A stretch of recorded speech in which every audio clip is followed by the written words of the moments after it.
നമസ്കാരം. ആയുർജ്യോതി എന്ന നമ്മുടെ ചാനലിലേക്ക് എല്ലാവർക്കും സ്വാഗതം. ഞാൻ രാജലക്ഷ്മി എം.ആർ. ഇന്ന് ഞാൻ പറയുന്ന നക്ഷത്രങ്ങൾ അശ്വതി, മകം, മൂലം. ഈ 3 നക്ഷത്രങ്ങളുടെ ഈ വർഷത്തെ ഗുണങ്ങളും ദോഷങ്ങളും എന്തൊക്കെയാണ്, അതിൻ്റെ പരിഹാരങ്ങളും എന്നൊക്കെയാണ് ഞാൻ പറയുന്നത്. അശ്വതി നക്ഷത്രത്തെ പറ്റി മുൻപ് സൂചിപ്പിച്ചിട്ടുണ്ട്. എങ്കിലും അശ്വതി നക്ഷത്രത്തിൻ്റെ അനുജന്മ നക്ഷത്രങ്ങളാണ് മകവും മൂലവും. അപ്പം ഇതിൻ്റെ കാര്യങ്ങളും ഒക്കെയും അങ്ങോട്ടും ഇങ്ങോട്ടും കണക്റ്റഡ് ആയിരിക്കും. ഇതിൻ്റെ എല്ലാ അവസ്ഥകളും നക്ഷത്രത്തിൻ്റെ കുറച്ച് മാറ്റങ്ങൾ മാത്രമേ വരികയുള്ളൂ. അപ്പം അശ്വതി നക്ഷത്രത്തിന് ഈ വർഷം പൊതുവെ ഗുണദോഷ സമ്മിശ്രം തന്നെയാണ്. ഗുണം ഉണ്ട്, ദോഷമുണ്ട്. വലിയ ദോഷങ്ങളില്ല. എങ്കിലും ഇവർക്ക് തൊഴിൽ രംഗത്തും കർമ്മമേഖലയിലൊക്കെ ഉയർച്ചയും പുരോഗതിയും ഉണ്ടാകും. കഴിഞ്ഞ വർഷത്തെ അപേക്ഷിച്ച് ഈ വർഷം ഗുണപ്രദമായ ഒരു വർഷം തന്നെയാണ്. മികച്ച തൊഴിലുകൾ, പുതിയ ജോലി സാധ്യതകൾ, ഉണ്ടായിരുന്ന ജോലിയിൽ നിന്നൊക്കെ പ്രമോഷന്, ഉയർച്ചകൾ, ഇതൊക്കെ ലഭിക്കുന്ന ഒരു വർഷം തന്നെയാണ് ഇവർക്ക് 2026 എന്ന് പറയുന്ന വർഷം. ഇനി ഇവർക്ക് കർമ്മമേഖലയിൽ കുറച്ച് അലച്ചിലും ഒക്കെ ഉണ്ടാകും. ഇപ്പം ജോലി ചെയ്യുന്ന സ്ഥാപനത്തിൽ ജോലി ചെയ്യുന്ന ഇടങ്ങളിൽ കുറച്ചൊരു കഷ്ടപ്പാട് അല്ലെങ്കിൽ ഈ തൊഴിൽ സംബന്ധമായിട്ടൊരു അഭിവൃദ്ധി ഉണ്ട്. എങ്കിലും കുറച്ച് അല്ലലും അലച്ചിലും, പിന്നെ കൂടെ ജോലി ചെയ്യുന്നവരുമായിട്ടൊക്കെ ചിലപ്പോൾ ഒരു അസ്വാരസ്യങ്ങളും അഭിപ്രായ ഭിന്നതകളൊക്കെ ഉണ്ടാകാനുള്ള സാധ്യതയുണ്ട്. ജോലി സ്ഥാപനങ്ങളിൽ അവർ ഏർപ്പെടുന്ന കർമ്മമേഖലകളിലൊക്കെയും. അപ്പോൾ അവരുടെ വാക്കിലും പ്രവൃത്തിയിലും ഒക്കെ ഒരു ശ്രദ്ധയും ക്ഷമയും ഒക്കെയും ആവശ്യമാണ്. അവരും ജോലി ചെയ്യുന്ന ഇടങ്ങളിൽ എപ്പോഴും സമാധാനപരമായിട്ടുള്ള അന്തരീക്ഷം വേണമല്ലോ. നമുക്ക് സ്വസ്ഥമായിട്ട് ജോലി ചെയ്യാനും നമുക്ക് ബുദ്ധിപരമായിട്ടുള്ള ഉണർവിനും ഉയർച്ചയ്ക്കും ഒക്കെ അങ്ങനെ ഒരു സാഹചര്യം അനുകൂലമായിരിക്കണമല്ലോ. അപ്പോൾ അതാണ് ഞാൻ അങ്ങനെ സൂചിപ്പിച്ചത്. അപ്പോൾ അങ്ങനെ ഉള്ള കാര്യങ്ങളൊക്കെ ഉണ്ടാകും. പിന്നെ ആരോഗ്യകാര്യങ്ങളിൽ അവർക്ക് വലിയ കുഴപ്പങ്ങളൊന്നുമില്ല. എന്നാലും ദോഷ സംബന്ധമായ കഫജന്യ രോഗങ്ങളായ ചെവി, മൂക്ക്, തൊണ്ട, അത് സംബന്ധമായിട്ടുള്ള അസ്വസ്ഥതകളും ഈ ജലദോഷമൊക്കെ പിടിപെട്ടിട്ട് അങ്ങനെ വരുമല്ലോ. അപ്പം അങ്ങനെ കഫജന്യപരമായിട്ടുള്ള അസുഖങ്ങളൊക്കെ ഉണ്ടാകാതെ ഒന്ന് സൂക്ഷിക്കുന്നത് വളരെ നല്ലതാണ് അവർക്ക്. പിന്നെ മറ്റൊന്ന് പറയാനായിട്ട്, ഇവർക്ക് വിവാഹം വൈകിപ്പോയവർക്ക് വിവാഹത്തിന് ഏറ്റവും അനുയോജ്യമായ വർഷമാണ്. എത്ര വിവാഹം മുടങ്ങിയവർക്കും ശക്തമായിട്ട് അവർക്ക് വിവാഹത്തിൽ ഒരു അനുകൂലമായ ഒരു ഭാവം ഉണ്ടാകുന്ന ഒരു വർഷമാണ് ഈ 2026. അപ്പോൾ എല്ലാം കൊണ്ട് അവർക്ക് അവർ ഏർപ്പെടുന്ന മേഖലകളിൽ, പിന്നെ ഭാര്യ ഭർത്തൃ ബന്ധത്തിൽ, കുടുംബ ജീവിതത്തിൽ, മക്കളുമായിട്ടുള്ള അന്തരീക്ഷത്തിൽ, മാതാപിതാക്കളുമായിട്ടുള്ള അന്തരീക്ഷത്തിൽ, ഇതിലൊക്കെ ഇവർക്ക് ഒരു ഊഷ്മളതയും നന്മയും ഉണ്ടാകുന്ന വർഷം തന്നെയാണ് ഈ 2026. മനപ്രയാസങ്ങളൊക്കെ മാറി അകന്നു പോയ ദമ്പതികൾ അടുത്തു വരുവാനും, അല്ലെങ്കിൽ ഇവർക്ക് മുടങ്ങിപ്പോയ വിദ്യാഭ്യാസങ്ങൾ, മുടങ്ങിപ്പോയ പദ്ധതികൾ, ഇതൊക്കെയും റിക്രിയേഷൻ ചെയ്യാനും വീണ്ടും ആരംഭിക്കാനും അവർക്ക് ഉതകുന്ന ഒരു വർഷം തന്നെയാണ് ഈ 2026. അപ്പം അങ്ങനെ അതാണ് ഇവരെ പറ്റി പറയാനുള്ളത്. ഈ അശ്വതി നക്ഷത്രത്തെ പറ്റി ഇവർ ചെയ്യേണ്ടതെന്ന് പറഞ്ഞാൽ, ഇവർ ചെയ്യേണ്ട അതിന് പരിഹാരങ്ങൾ പൂജ കർമ്മങ്ങൾ എന്നൊക്കെ പറഞ്ഞാൽ, അതിന് നിങ്ങൾ വെള്ളിയാഴ്ച തോറും ദേവീക്ഷേത്രത്തിൽ പോകുന്നത് വളരെ നല്ലതായിരിക്കും. വ്യാഴാഴ്ച പോയാലും ഉത്തമമാണ്. വ്യാഴാഴ്ചയും വെള്ളിയാഴ്ചയും ഉത്തമമാണ്. ഏത് ദിവസവും നിങ്ങൾക്ക് തിരഞ്ഞെടുക്കാം. ദേവി ഭജനത്തിന് അനുയോജ്യമാണ്. കാരണം മഹാവിഷ്ണുവിൻ്റെ ദിവസമാണ് നമ്മൾ കൂടുതലായിട്ട് വ്യാഴം എന്ന് പറയുന്നത്. പക്ഷേ മഹാലക്ഷ്മിയോട് ഭഗവാനുള്ളിടത്ത് മഹാലക്ഷ്മിയുടെ സാന്നിധ്യം എപ്പോഴും ഉള്ളതുകൊണ്ടാണ് ഞാനങ്ങനെ പറഞ്ഞത്. അപ്പോൾ അതുകൊണ്ട് വ്യാഴാഴ്ച ദേവീക്ഷേത്രത്തിൽ നിങ്ങൾ പോവുക. അതിനുള്ള ദേവിക്ക് ചുവന്ന മാല, ദേവിക്ക് എന്തൊക്കെയാണ് അവിടെ ചെയ്യാവുന്ന, എണ്ണവിളക്ക് കത്തിക്കാം, രക്തപുഷ്പാഞ്ജലി കഴിപ്പിക്കാം. ഇതൊക്കെ നിങ്ങൾക്ക് ചെയ്താൽ അനുകൂലമാണ്. പിന്നെ നിങ്ങൾക്ക് ഏറ്റവും നിങ്ങൾ ചെയ്തിരിക്കേണ്ട കാര്യം എന്ന് പറഞ്ഞാൽ, അഷ്ടോത്തര ശതാവലി എന്ന് പറഞ്ഞാൽ ആ നാമം നിങ്ങൾ ജപിക്കുന്നത് നല്ലതാണ്. ഗണപതി ഭജനവും നടത്തണം. ഗണപതിക്ക് ഏറ്റവും പ്രിയപ്പെട്ട കാര്യങ്ങൾ ചെയ്യുക. മോദകം നമുക്ക് വീട്ടിൽ തന്നെ നിലവിളക്ക് കത്തിച്ച് ഭഗവാന് നിവേദിക്കാം. അതേപോലെ മധുരമുള്ള ഭക്ഷണങ്ങൾ, ലഡു, അങ്ങനെയുള്ള ഭക്ഷണങ്ങൾ ഭഗവാന് ഏറ്റവും പ്രിയപ്പെട്ടതാണ്. പിന്നെ പാൽപ്പായസം ഭഗവാന് പ്രിയപ്പെട്ടതാണ്. ഇതൊക്കെ നമുക്ക് നിവേദിക്കാം. ക്ഷേത്രത്തിൽ നമുക്ക് ഭഗവാന് വേണ്ടി പാൽപ്പായസം കഴിക്കാം, നാളികേരം ഉടയ്ക്കാം, നമ്മുടെ ദോഷങ്ങളും ഒക്കെ മാറുവാൻ, കർമ്മമേഖല ഒന്നുകൂടെ പുഷ്ടിപ്പെടുവാനായിട്ട്. അപ്പോൾ ഇതൊക്കെ നിങ്ങളെപ്പോഴും എല്ലാ ദിവസവും നെയ്വിളക്ക് വീട്ടിൽ കത്തിക്കുന്നതാണ് ഏറ്റവും നല്ലത്. അപ്പോൾ അഷ്ടോത്തരം ജപിക്കുകയും ചെയ്യുക അതോടൊപ്പം തന്നെ. അപ്പം നിങ്ങൾക്ക് ഉയർച്ചയും നന്മയുണ്ടാക്കും. കൂടുതലായിട്ട് ആ തൊഴിൽ മേഖലയിലെ ആ പ്രശ്നങ്ങളൊക്കെ മാറിക്കിട്ടും. തൊഴിൽ മേഖല ഒന്നുകൂടെ അഭിവൃദ്ധിപ്പെടും, പുഷ്ടിപ്പെടും. അശ്വതി നക്ഷത്രക്കാർക്ക് ഇതോടൊപ്പം തന്നെ എല്ലാ നന്മകളും ഐശ്വര്യങ്ങളും ഒക്കെ നിങ്ങൾക്ക് ഉണ്ടാകട്ടെ എന്ന് പ്രാർത്ഥിക്കുന്നു. അപ്പോൾ ഈ പറഞ്ഞ പൂജാതി കർമ്മങ്ങളും കാര്യങ്ങളൊക്കെയും ചെയ്ത് നിങ്ങൾ വളരെ നല്ല സന്തോഷത്തോടു കൂടി ഇരിക്കുക. അടുത്തത് പറയാനുള്ളത് മകം നക്ഷത്രമാണ്. മകം നക്ഷത്രത്തിനും ഗുണദോഷ സമ്മിശ്രം തന്നെയാണ് മകം നക്ഷത്രത്തിന്. എന്നാൽ അവർക്കും വിദേശ ജോലികൾ ചിലപ്പോൾ നഷ്ടപ്പെടാനുള്ള സാധ്യതകളൊക്കെ ഉണ്ട്. എന്നാലും അവർക്ക് അതിന് തത്തുല്യമായ ഒരു ജോലി തന്നെ ലഭിക്കും. നാട്ടിലെ വിദേശത്തുനിന്ന് തിരികെ വന്നാലും നാട്ടിലായാലും അവർക്ക് അതിന് തക്ക ഒരു ജോലി ലഭിക്കും, അതിന് തടസ്സമൊന്നും കാണുന്നില്ല. അതേപോലെ തന്നെ അവരുടെ തൊഴിൽ മേഖല അവർക്ക് ഇങ്ങനെ പ്രൊമോഷൻ അങ്ങനെയുള്ള കാര്യങ്ങളൊക്കെയും ജോലിയിൽ ലഭിക്കും. പിന്നെ സ്ഥലം മാറ്റം പോലത്തെ കാര്യങ്ങൾ ലഭിക്കും. മാതാപിതാക്കൾക്ക് അസ്വാരസ്യങ്ങൾ ഉണ്ടാകാതെ സൂക്ഷിക്കണം. ചെറിയ ചെറിയ അസുഖങ്ങളൊക്കെ ഉണ്ടാകും, അത് സംബന്ധമായിട്ട് ഇവർക്ക് തൊഴിൽ സ്ഥലത്തു നിന്നൊന്ന് മാറി താമസിക്കേണ്ടതായിട്ട് വരും. അല്ലെങ്കിൽ തൊഴിൽ മേഖലയിലേക്ക് ജോലിയുടെ ഒരു എളുപ്പം ജോലി ചെയ്യേണ്ട ഒരു സാഹചര്യത്തിന് വേണ്ടി മാതാപിതാക്കളെ അങ്ങോട്ട് കൊണ്ടുപോകേണ്ടതായി വരാം. ഇങ്ങനെയുള്ള ചില കാര്യങ്ങളൊക്കെ അവർക്ക് ഈ വർഷം അവർക്കുണ്ടാകാനുള്ള സാധ്യതയുണ്ട്. അതേപോലെ തന്നെ പിന്നെ അവർക്കും ഞാൻ പറഞ്ഞില്ലേ ഉള്ള ജോലി പോയിട്ട് പുതിയതൊന്ന് ഉണ്ടാകുമെന്ന്. അപ്പം അതൊന്നുകൂടെ നല്ല ഉയർന്ന നിലയിലുള്ള ജോലിയെ ലഭിക്കത്തുള്ളൂ. അത് ഉള്ള ജോലി പോയല്ലോ എന്നോർത്ത് നിരാശപ്പെടേണ്ട ആവശ്യമില്ല. നിങ്ങൾക്ക് ഒന്നുകൂടെ നല്ല ഉയർന്ന ജോലി തന്നെ കിട്ടുവാനാണ് സാധ്യത കാണുന്നത്. കാരണം മകം നക്ഷത്രക്കാർക്ക് ഈ വർഷം നല്ലതാണ്. കഴിഞ്ഞ വർഷം നിങ്ങൾക്ക് അത്ര മെച്ചമായിരുന്നില്ല നിങ്ങളുടെ 2025 എന്ന് പറഞ്ഞ കാലഘട്ടം.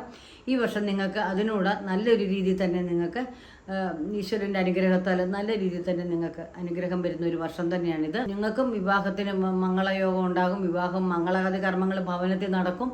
മക്കളില്ലാതിരുന്ന ദമ്പതികൾക്ക് മക്കളുണ്ടാകും.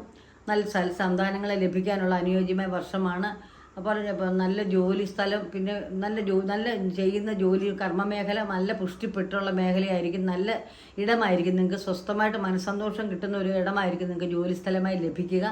പിന്നെ അതോടൊപ്പം തീർത്ഥയാത്രകൾ, വിനോദയാത്രകൾ, ഇതൊക്കെ നിങ്ങൾക്ക് ഈ വർഷം ഉണ്ടാകും. ബന്ധുജനങ്ങളോടൊത്ത് ഓണം, വിഷു, ക്രിസ്തുമസ്, പെരുന്നാളുകൾ അങ്ങനെയുള്ള കാര്യങ്ങളൊക്കെ നിങ്ങൾക്ക് ആഘോഷിക്കാൻ അനുഭവം ഉണ്ടാകുന്ന ഒരു വർഷമാണിത്. നല്ല അനുഭവങ്ങൾ. അപ്പോൾ എല്ലാം നിങ്ങളുടെ കുടുംബജീവിതത്തിലാണെങ്കിലും ഊഷ്മളത ഉണ്ടായിരിക്കും. ഭാര്യ ഭർത്തൃ ബന്ധത്തിൽ, അതേപോലെ പ്രണയവിവാഹങ്ങൾ, അതൊക്കെയും നിങ്ങൾക്ക് മുടങ്ങിപ്പോയ ഓരോ കാര്യങ്ങളും ഒക്കെയും വിജയത്തിൽ തന്നെ എത്തുന്ന ഒരു ഇതാണ്. മുടങ്ങിപ്പോയ ഓരോ കർമ്മ മേഖലകളും റീസ്റ്റാർട്ട് ചെയ്യാനായിട്ട് നിങ്ങൾക്ക് ഉള്ള അനുഭവമുള്ള സമയമാണിത്. അതുകൊണ്ട് മനപ്രയാസപ്പെടേണ്ടതില്ല. കഴിഞ്ഞ വർഷം ഇങ്ങനെ ആയിരുന്നല്ലോ എന്ന് ഓർത്ത് വിഷമിക്കേണ്ട. ഈ വർഷം നിങ്ങൾക്ക് മധ്യഭാഗത്തോടു കൂടി എന്തായാലും നിങ്ങൾക്ക് എല്ലാ കാര്യങ്ങൾക്കും ഒരു ഉഷാറും നല്ലൊരു മാറ്റവും വരുന്നതാണ്. അപ്പം നിങ്ങൾ ചെയ്യേണ്ടതെന്ന് പറഞ്ഞാൽ നിങ്ങളും ഗണപതി ഭജനം നടത്തുന്നത് നല്ലതാണ്. അതേപോലെ തന്നെ മകം നക്ഷത്രക്കാർ നിങ്ങൾ ശനി ഭഗവാനെ പൂജിക്കുന്നത് നല്ലതാണ്. നിങ്ങളുടെ നക്ഷത്രത്തിന് കേതുവിൻ്റെ സ്വാധീനം ഉള്ളതിനാൽ ആണ് ഗണപതിയുടെ പൂജകൾ പറഞ്ഞത്. അപ്പം ഗണപതിക്ക് തൃപ്തികരമായ പ്രീതികരങ്ങളായ കാര്യങ്ങൾ നിങ്ങൾ ഗണപതി ക്ഷേത്രത്തിൽ പോവുകയും ഗണപതിയുടെ അടുത്ത് വെള്ളിയാഴ്ച പോകുന്നതാണ് ഉത്തമം. അപ്പോൾ വെള്ളിയാഴ്ച ദിവസങ്ങളിൽ ഗണപതി ക്ഷേത്ര ദർശനം നടത്തുക. മോദകമേ കൊടുക്കുക, അല്ലെങ്കിൽ തേങ്ങ അടിക്കുക, കരിമ്പ് കൊടുക്കുക. ഇതൊക്കെയും ഭഗവാന് ഏറ്റവും പ്രിയങ്കരങ്ങളാണ്. പാൽപ്പായസം ഭഗവാനെന്ന് കൊടുക്കാം. അങ്ങനെ അതൊക്കെയും ചെയ്ത് കറുകമാല മേടിച്ച് നിങ്ങൾക്ക് ഗണപതി ഭഗവാന് സമർപ്പിക്കാം. ഇതൊക്കെ നിങ്ങൾക്ക് ഗണപതി പ്രീതികരമായ കാര്യങ്ങൾ കേതുവിൻ്റെ സാന്നിധ്യം ഉള്ളതുകൊണ്ട് നിങ്ങൾ തീർച്ചയായിട്ടും ചെയ്യണം. അപ്പം നിങ്ങൾക്കുള്ള ദോഷവശങ്ങൾ എന്താണെന്ന് വെച്ചാൽ അതങ്ങ് മാറിപ്പോയിക്കോളൂ. ഉള്ള നന്മകളങ്ങ് നിലനിന്ന് പോവുകയും ചെയ്യും. അപ്പോൾ അതൊക്കെയാണ് ഗണപതി പ്രീതികരമായ കാര്യങ്ങൾ നിങ്ങൾ ചെയ്യേണ്ടത്. പിന്നെ നാഗദൈവങ്ങളെ പ്രാർത്ഥിക്കണം. നാഗങ്ങൾക്ക് 100 പാലും കൊടുക്കുന്നത് നല്ലതാണ്. നാഗങ്ങളുള്ള ക്ഷേത്രത്തിൽ പോവുക. പരമശിവൻ്റെ ക്ഷേത്രത്തിലൊക്കെ നാഗദൈവങ്ങൾക്ക് കൂടുതൽ കാണും. അപ്പോൾ അങ്ങനെ നാഗരാജ പ്രതിഷ്ഠയുള്ള അമ്പലങ്ങളിൽ പോവുക. എന്നിട്ട് അവിടെ പോയിട്ട് 100 പാലും കൊടുക്കാം ഭഗവാൻ. അല്ലെങ്കിൽ സർപ്പം പാട്ട് പാടുന്നവരുണ്ടല്ലോ, അവരെ കൊണ്ട് സർപ്പം പാട്ട് പാടിക്കാൻ നമുക്ക്. നാഗങ്ങൾക്ക് പ്രീതികരമായ കാര്യങ്ങൾ ചെയ്യുക. അതുപോലെ നാഗേശ്യമ്മേ നാഗരാജാവേ എന്ന് പ്രാർത്ഥിച്ചുകൊണ്ട് വേണം കാര്യങ്ങളൊക്കെ ചെയ്യാൻ. നാഗക്ഷേത്രത്തിൽ മഞ്ഞൾപ്പൊടി മേടിച്ചൊക്കെ കൊടുക്കാം. അപ്പോൾ ഇതൊക്കെ നിങ്ങൾ നാഗപ്രീതികരമായ കാര്യങ്ങൾ ചെയ്യുക. ഇതാണ് നിങ്ങൾക്ക് നിങ്ങളോട് പറയാനുള്ളത്. അപ്പം എല്ലാവിധ ഐശ്വര്യങ്ങളും നന്മകളും നിങ്ങൾക്ക് ഉണ്ടാകട്ടെ എന്ന് പ്രാർത്ഥിക്കുന്നു. ഈ വർഷം എല്ലാ നന്മകളും നിങ്ങൾക്ക് ഉണ്ടാകട്ടെ എന്ന് പ്രാർത്ഥിക്കുന്നു. മകം നക്ഷത്രത്തിന് അടുത്തതായി പറയുന്നത് മൂല നക്ഷത്രമാണ്. മൂല നക്ഷത്രത്തിനും ഈ വർഷം വളരെ ഐശ്വര്യപ്രദവും ഗുണപ്രദവുമാണ്. അവർക്ക് മുടങ്ങിപ്പോയ ജോലികൾ തിരികെ ലഭിക്കുവാനും മുടങ്ങിപ്പോയ പദ്ധതികളൊക്കെയും പുനഃസ്ഥാപിക്കുവാനും വിദ്യാഭ്യാസ രംഗത്തുള്ളവർക്ക് വിദ്യാഭ്യാസത്തിൻ്റെ കാര്യങ്ങൾക്കൊക്കെയും വിജയം കൈവരിക്കും. അതേപോലെ ഒരു പുതിയ പരീക്ഷകൾക്ക് മത്സര പരീക്ഷകൾക്കൊക്കെ പങ്കെടുക്കുന്നവർക്ക് ആ പരീക്ഷയിലുമൊക്കെ അവർക്ക് വിജയം കണ്ടെത്താനാകും. അവർക്കെല്ലാം കൊണ്ടും ഒരു നല്ല വർഷം തന്നെയാണ് മൂല നക്ഷത്രത്തിന് ഈ വർഷമേ. കഴിഞ്ഞ വർഷം അവർക്കും കുറച്ച് മൗഢ്യമായിരുന്നു അവരുടെ അനുഭവങ്ങളൊക്കെയും. കുറച്ച് അസ്വാരസ്യങ്ങളും ബുദ്ധിമുട്ടുകളും ഒക്കെ അവരുടെ ജീവിതത്തിൽ കടന്നു പോയിട്ടുണ്ട്. അതൊക്കെയും ഈ വർഷം നിങ്ങൾക്ക് മാറ്റം ഉണ്ടായിട്ട് ഒരു നന്മയുടെ വർഷം തന്നെ നിങ്ങൾക്ക് ഈ 2026 ആയിരിക്കും. അപ്പം നിങ്ങൾക്കും അതുപോലെ നിങ്ങൾക്കും തൊഴിൽ രംഗത്ത്, വിദ്യാഭ്യാസ രംഗത്തും തൊഴിൽ രംഗത്തും ഒക്കെയും പുരോഗതി പഠിച്ചുകൊണ്ടിരിക്കുന്നവർക്ക്, ഉദ്യോഗാർത്ഥികൾക്കും വിദ്യാർത്ഥികൾക്കും ഒക്കെയും ഉദ്യോഗം ചെയ്യുന്നവർക്ക് അവരുടെ തൊഴിൽ മേഖലകളിലും വളരെ അനുഗ്രഹമാമണ്ണമുള്ളൊരു സാഹചര്യമായിരിക്കും. സന്തോഷപ്രദമായിരിക്കും അവരുടെ കർമ്മമേഖല. അതൊന്നുകൂടെ പുഷ്ടിപ്പെടും. പുഷ്ടിപ്പെടുക എന്ന് ഉദ്ദേശിച്ചത് ഒന്ന് പ്രമോഷൻ കിട്ടുക, ജോലി സ്ഥാനക്കയറ്റം. പിന്നെ അവർ ജോലി ചെയ്യുന്ന സ്ഥലത്ത് അവർക്കൊരു ഒരു സ്വസ്ഥമായ അന്തരീക്ഷം സംജാതമാകുക, ഇതൊക്കെ ഉണ്ട്. അങ്ങനെയുള്ള ഒരു സാഹചര്യം അവർക്കുണ്ടാകും. അതേപോലെ മാതാപിതാക്കൾക്കും ഒക്കെ അസ്വാരസ്യങ്ങളും അസ്വസ്ഥകളും ഒന്നും ഉണ്ടാകത്തില്ല. മക്കൾക്കും അങ്ങനെ തന്നെ. പിന്നെ അവരുടെ ഭാര്യ ഭർത്തൃ കുടുംബജീവിതത്തിലും അവർക്ക് അങ്ങനെ അസ്വസ്ഥകളൊന്നും ഇല്ല. വളരെ വളരെ സ്വസ്ഥവും സമാധാനമായ ഒരു കുടുംബത്തിലെ ഗൃഹത്തിലെ അന്തരീക്ഷമായിരിക്കും അവർക്ക് 2026 പൊതുവെ സംഭവിക്കുന്നത്. പിന്നെ മറ്റൊന്ന് പറയാനായിട്ടെന്ന് പറഞ്ഞാൽ ഇവർ ആരോഗ്യകാര്യങ്ങളിൽ വളരെ അതീവമായിട്ട് ശ്രദ്ധിക്കണം. കാരണം ആരോഗ്യപരമായിട്ട് ചെറിയ ചെറിയ ഓരോ അസുഖങ്ങളോ ഒക്കെ വരാൻ അവർക്ക് ഈ 2026 സാധ്യതയുണ്ട്. അപ്പം നിങ്ങൾക്കും അലർജി സംബന്ധമായിട്ട് കഫജന്യ സംബന്ധമായിട്ട് ഒക്കെയുള്ള നീർദോഷം അങ്ങനത്തെ അസുഖങ്ങളൊക്കെയും പിടിപെടാനും ഒക്കെ സാധ്യതയുണ്ട്. അപ്പോൾ അതിന് മുൻകൂട്ടി ഒരു മുൻകരുതലോടെ വേണം നിങ്ങൾ മുന്നോട്ട് നീങ്ങുവാൻ. അപ്പോൾ പിന്നെ നേരത്തെ ഉണ്ടായിരുന്ന അസുഖങ്ങളൊക്കെ ഇപ്പം ഒന്ന് പിന്തുടരാനുള്ള സാധ്യത കാണുന്നുണ്ട്. അപ്പോൾ അത് നിങ്ങൾ അങ്ങനെയുള്ള ആരോഗ്യകാര്യങ്ങളൊന്ന് ശ്രദ്ധിക്കുക. പിന്നെ നിങ്ങളുടെ സൗഹൃദ മേഖലകളിലും പങ്ക് കച്ചവടം ഇതിലൊക്കെ ഒന്ന് ശ്രദ്ധ പുലർത്തുക. സുഹൃത്തുക്കളിൽ നിന്നും ഒരു ഈർഷ്യയും പിണക്കവും ഉണ്ടാകാതെ നിങ്ങളെ നിലനിൽക്കേണ്ടതാണ്. അതിനുള്ള സാഹചര്യമൊക്കെ ഒരുങ്ങും. പക്ഷേ എന്നാലും മുന്നേ നിങ്ങൾ അതിനൊന്നും ഒരു മുൻകൂട്ടി ഇതേ അറിവുള്ളതുകൊണ്ട് മുൻകൂട്ടി നിങ്ങൾക്ക് ഒരു പ്രിക്കോഷൻ എടുക്കാൻ അല്ലെങ്കിൽ ഒരു പ്രതിരോധം എടുക്കാനുള്ള അവസ്ഥ നിങ്ങൾക്ക് സംജാതമാവും. അപ്പോൾ അങ്ങനെയൊക്കെയുള്ള കാര്യങ്ങൾ നിങ്ങളെ വാക്കിലും പ്രവൃത്തിയിലും നോട്ടത്തിലും എല്ലാ കാര്യങ്ങളിലും ഒരു ശ്രദ്ധയും ക്ഷമയും നിങ്ങൾക്ക് ആവശ്യമാണ്. എല്ലാ കാര്യങ്ങളും മുന്നേ അറിഞ്ഞിരിക്കുന്നത് നമുക്ക് നല്ലതാണല്ലോ. അപ്പോൾ അങ്ങനെ മുൻകരുതലെടുത്ത് ഓരോ വാക്കുകൾ മുൻകോപം നിയന്ത്രിക്കുകയും വാക്കുകൾ ഉപയോഗിക്കുന്നത് സൂക്ഷിച്ചു വേണം. അപ്പോൾ ആ കർമ്മ മേഖലയിലെ ആ പൊരുത്തക്കേടുകൾ അല്ലെങ്കിൽ മനപ്രയാസം ഉണ്ടാകുന്ന സാഹചര്യം മാറിക്കിട്ടുന്നതാണ്. പിന്നെ വിവാഹം മുടങ്ങിയവർക്ക് വിവാഹം ഉണ്ടാകും. വിവാഹം താമസിച്ചിപ്പം പ്രായം ഇച്ചിരി കൂടിപ്പോയിട്ട് വിവാഹം നടക്കാത്തവർക്കും വിവാഹത്തിന് എന്തായാലും വളരെ ശക്തമായ ഒരു സമയമാണ് ഈ മൂല നക്ഷത്രക്കാർക്ക് വിവാഹം നടക്കാനായിട്ട്. നല്ലൊരു സമയം തന്നെയാണ്. അവർക്ക് വിവാഹത്തിന് അനുയോജ്യമായ ഒരു സമയമാണ് ഈ വർഷം 2026. അപ്പം ഇങ്ങനെയുള്ള കാര്യങ്ങൾ ശ്രദ്ധിക്കുക. അതുപോലെ കൊടുക്കവാങ്ങൽ ശ്രദ്ധിക്കുക. സാമ്പത്തിക ഇടപാട് ശ്രദ്ധിക്കുക. പിന്നെ സാമ്പത്തികമായിട്ട് വരവിനെ കഴിഞ്ഞും കുറച്ച് ശകലം ചിലവ് കൂടുതലുണ്ടാകാനുള്ളൊരു സാഹചര്യമുണ്ട്.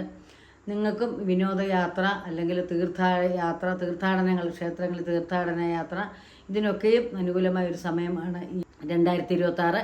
അപ്പോൾ അങ്ങനെയുള്ള യാത്രകൾക്കൊക്കെ നിങ്ങൾക്ക് കുടുംബത്തോടൊത്ത് യാത്ര ചെയ്യാനും സന്തോഷപ്രദമായിട്ട് നിമിഷങ്ങൾ പങ്കുവയ്ക്കാനും ഒക്കെ നിങ്ങൾക്ക് അനുകൂലമായ ഒരു വർഷം തന്നെയാണ് ഈ 2026. അപ്പോൾ അതിനുള്ള എല്ലാ അനുഗ്രഹങ്ങളും നിങ്ങൾക്ക് സംജാതമാകും.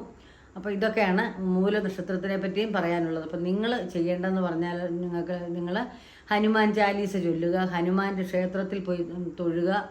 അതോടൊപ്പം ഭഗവാന് 101 ഇല ഉള്ള വെറ്റിലമാല നിങ്ങൾക്ക് സമർപ്പിക്കാവുന്നതാണ്. ഭഗവാന് ഏറ്റവും പ്രിയങ്കരമായ എല്ലാ തടസ്സങ്ങളും നീങ്ങാനുള്ള ഒരു അനുഗ്രഹമായ ഒരു പൂജാവിധിയാണ് ഈ 101 വെറ്റിലയുടെ മാല ഭഗവാന് സമർപ്പിക്കുന്നത്. ഹനുമാൻ ചാലീസ എന്ന് പറയുന്നൊരു നാമമുണ്ട്. അത് ജപിക്കുന്നതും വളരെ ഭഗവാന് ഇഷ്ടപ്പെട്ട ശ്രേഷ്ഠമായ ഒരു കാര്യമാണ്. അതേപോലെ നിങ്ങൾ ശനീശ്വരനെ പ്രാർത്ഥിക്കുക. ശനിയുടെ ക്ഷേത്രത്തിൽ പോയിട്ട് ഓം ശനീശ്വരായ നമ എന്ന നവഗ്രഹങ്ങളുള്ള ക്ഷേത്രത്തിൽ പോയിട്ട് ജപിക്കുന്നത് നല്ലതാണ്. അതുപോലെ നിങ്ങൾ ശനിയാഴ്ച തോറും കറുത്ത വസ്ത്രമിട്ട് ശിവക്ഷേത്രത്തിലും പോകുന്നത് നല്ലതാണ്. അരയാലിന് 7 പ്രദക്ഷിണം വയ്ക്കുക, ഭഗവാന് 3 പ്രദക്ഷിണം വയ്ക്കുക. ഇതൊക്കെ നിങ്ങൾക്ക് അനുഗ്രഹമാണ്. ഭഗവാന് പുറകോളക്ക് കത്തിക്കുന്നതും നല്ലതാണ്. നിങ്ങൾക്ക് അനുഗ്രഹം ചൊരിയുന്നൊരു പ്രവൃത്തി തന്നെയാണ്. അപ്പോൾ അങ്ങനെയുള്ള കാര്യങ്ങളൊക്കെ നിങ്ങൾ ശ്രദ്ധ പുലർത്തുക. ദൈവിക കാര്യങ്ങൾക്ക് കൂടുതൽ മുൻതൂക്കം കൊടുക്കുക.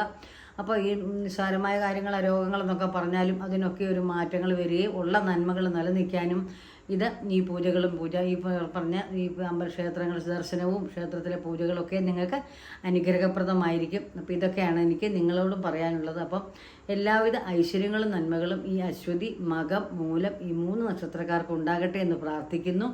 എല്ലാ നന്മകളും എല്ലാ ഐശ്വര്യങ്ങളും ഉണ്ടാകട്ടെ. സമ്പൽ സമൃദ്ധിയുടെ ഒരു വർഷമാകട്ടെ. പുതിയൊരു വർഷം പിറക്കുമ്പോഴത്തേക്കും നിങ്ങൾക്ക് എല്ലാത്തിലും ഇപ്പം നിൽക്കുന്ന വർഷത്തിലും പുതിയൊരു വർഷത്തിലേക്ക് പ്രവേശിക്കുമ്പോഴും എല്ലാം ഒരു നന്മയുടെ വർഷം നിങ്ങൾക്കായി തീരട്ടെ എന്ന് പ്രാർത്ഥിക്കുന്നു.